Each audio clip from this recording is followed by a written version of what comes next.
By the end of this video, you will be able to learn what is Forex trading, the big players in the Forex market, and the benefits of Forex trading. So Forex means foreign exchange. It is the single largest and therefore the most liquid market in the world. About $7.5 trillion is traded every day in the Forex market. It is basically the virtual trading of one currency for another using an online platform. The most popular of them all is called the MetaTrader. There are others like CTrader. Players in the market includes the banks. They set the policies and the regulations and how transactions should be done.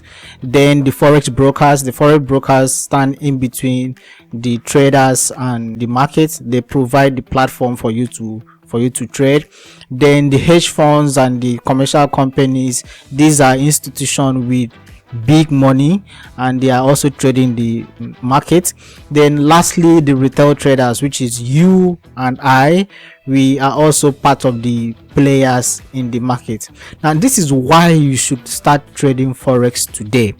One is because it is highly liquid, it's easy to start up. You can start with just your mobile phone, and the trade sizes are flexible, and most brokers offer low transaction costs compared to stock trading. Lastly, you can trade at any time and anywhere in the world. The market is open 24 hours a day and 5 days a week. So the market opens on Sunday night and closes on Friday nights.